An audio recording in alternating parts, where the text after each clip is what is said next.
Hi, it's Amy from Cakes with Faces, and today is all about Lucky Cat's Maneki Neko.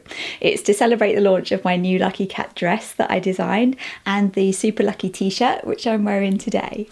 So I'm going to show you very quickly how I designed them, and then we're going to have the legend of Lucky Cats, how they were invented, and a few places to go to in Japan if you like them. You might have noticed it's been a bit quiet on my channel over the past month or two, and that's because I was ill. I was taken out for about 4 weeks and just didn't have the energy to make any videos. I'm all better now, but once I was better, I went away on holiday, which was really good. But then when I got back, I was just had so much to catch up on. And because it's just me running Cakes with Faces, I was behind on pretty much everything. So I had originally meant to make this video a month or two ago when the pre-order was open for my Lucky Cat dress. So just in case any of you missed it, I'm reopening the pre-orders for just a short time until Sunday the 9th of October. The special thing about the pre-order is you get a choice of 3 different colours, and then after the pre-order only the most popular colour will be available. You can pre-order it on cakeswithfaces.co.uk until the 9th of October. Some of you said you were interested in how I create my designs, so here very quickly is how I designed it. So I had an idea for a Lucky Cat dress, and I wanted it to have a border print like Lolita dresses, but on a normal style dress. Here's the first design I put together. It's got the Lucky Cats around the bottom and Japanese patterns in the background, but it looks a bit plain and I didn't want to just stick cherry blossoms on for no reason. Then I had the idea to make a pattern out of Japanese good luck charms to go with the theme of good luck and lucky cats. So I researched all the things that are symbols of good luck in Japan. There's golden coins. These fish are sea bream Thai fish, like on a taiyaki. You've got omamori charms like you get from a shrine. There's paper cranes, because if you make 1,000 origami cranes, it's thought to bring you happiness and good luck. I also made this version with loads of lucky cats like at Gotokuji Temple in Tokyo. I kind of like this one, but maybe it's a bit much. Then I added some waves around the border print, which represent waves of good fortune rolling in. At first, I imagined the dress should be red, which is a lucky colour in Japan and quite a lot of Asian countries, I think. But then I knew that if I made it red, loads of you would ask for a black version. So I made that too. And then when I was playing around with colours, I thought this navy blue version looked really good as well. This navy blue, white and red is actually a really common colour scheme in Japan. You see it on things like happy coats at festivals, on signs and things like kakigori stalls. I always start with mock-ups on screen to get an idea of how it's going to look, and then when I thought it was done, I ordered a sample to see how it looks in real life. When it arrived, the colour of the red wasn't quite right, so I adjusted it and finally it was done. I also designed this Super Lucky t-shirt because not everyone likes to wear dresses, and that one's available right now on cakeswithfaces.co.uk. I've been loving seeing the pictures of some of you wearing the dress so far. So if you missed out on the first pre-order, it's open again now until the 9th of October with that choice of colours. The link's in the description. On to the legend of Lucky Cats. And as always with these things, there are several different stories and different versions of how and where Lucky Cats were first created. The one I like best is to do with Gotokuji Temple in Tokyo. The story goes that a rich man got caught in a rainstorm, so he sheltered underneath a tree. Then he saw a cat beckoning him to come into a temple. So he followed the cat, and as soon as he went in, the tree he had been under got struck by lightning. So the cat had saved his life. So the rich man bought the temple and put up a statue of the cat in its honour. Lucky cats might look like they're waving, but in Japan it actually means come over here.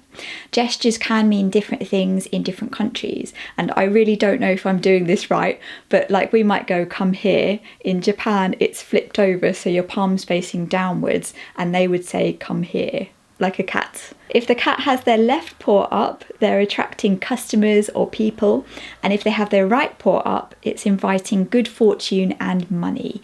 And that's why you see them in a lot of businesses like restaurants and shops. If they have both paws up, it's a sign of protection. And some people say the higher the paw, the more good luck. There are other stories about where lucky cats came from. This one is a bit strange and kind of violent. There was a geisha who had a pet cat which kept clawing at her kimono, and the owner of the geisha house thought the cat was possessed. So they did the obvious thing and chopped off the cat's head. The cat's head flew through the air and landed on a snake which had been about to attack the geisha. So in a way, the cat saved the geisha's life. The geisha was just really sad she didn't have a pet cat anymore, so one of her customers gave her a statue of a cat to cheer her up. Another story goes that there was a really poor woman who had no money, so she had to sell her pet cat. The cat then came to her in a dream and told her to start making cat statues out of clay and sell them to get money. So she did, and she sold loads of them because who wouldn't want a cute cat statue? And by doing that, she made her fortune. So there's 3 stories. We've got the Gotokuji Temple with the rich man in the lightning storm.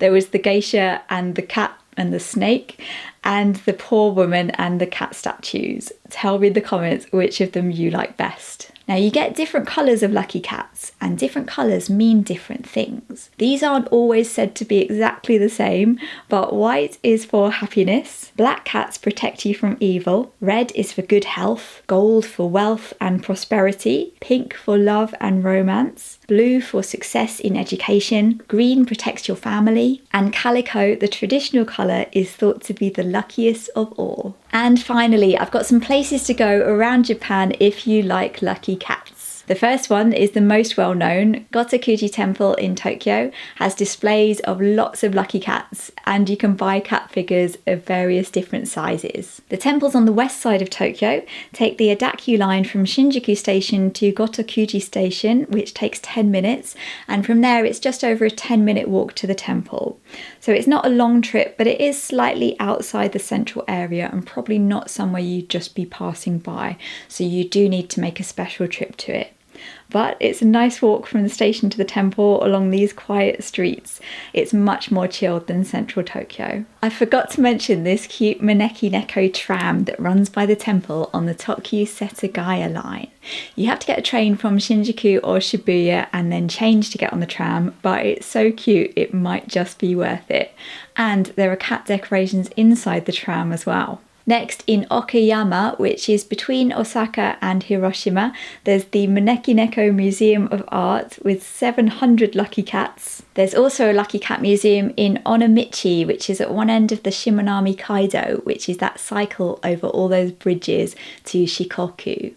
That one's got about 3,000 lucky cats, and it's on Cat Alley, which is a winding lane with lots of cat decorations and theming in the shops and restaurants. There's a street in Aichi Prefecture, kind of near Nagoya, called Maneki Neko Dori, Lucky Cat Street, which is decorated with lots of cats and this amazing giant lucky cat head that's almost 4 meters tall. And if you're in Tokyo but you don't have time to take the trip out to Gotokuji Temple, there is another small shrine with lucky cats, although it is much smaller and doesn't have nearly as many, but it is more centrally located near Sensoji in Asakusa. It's called Imado Jinja, Imado Shrine, and it also claims to be the birthplace of lucky cats. The legend that they say is true is the one about the poor woman selling cat statues, and she's supposed to have sold them at the gates to this shrine. And finally, some cities have a lucky cat festival in September. There was one in Seto City just last weekend.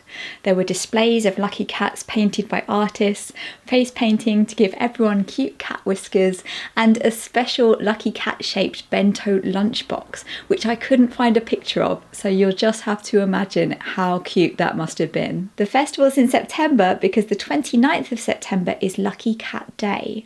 Apparently, it's because the number 9 in Japanese is ku, which sounds like kuru, which means to come. Number 2 is fu, so 29 is fuku, which means good luck, like fukubukuro, those lucky bags you get at New Year. So 9/29, the 29th of September, is Kuru Fuku, which means good luck is coming, like those beckoning cats, the Maneki Neko. So I hope you found that interesting. We've had various stories of where lucky cats came from. Some of them were a bit violent, like that one with the snake and the cat head. We've had the symbolism behind them and what all the different colours mean, and some places to go in Japan if you like lucky cats. The best one's gotta be that giant cat head in Aichi. Remember, the pre-order for my new dress is open until the 9th of October 2022. The link's in the description. And if you're watching this in the future, the most popular colour will be available on general release after that. And this t-shirt's available right now on cakeswithfaces.co.uk. And I'll see you, hopefully, not next week, but the week after on Thursday. Bye-bye.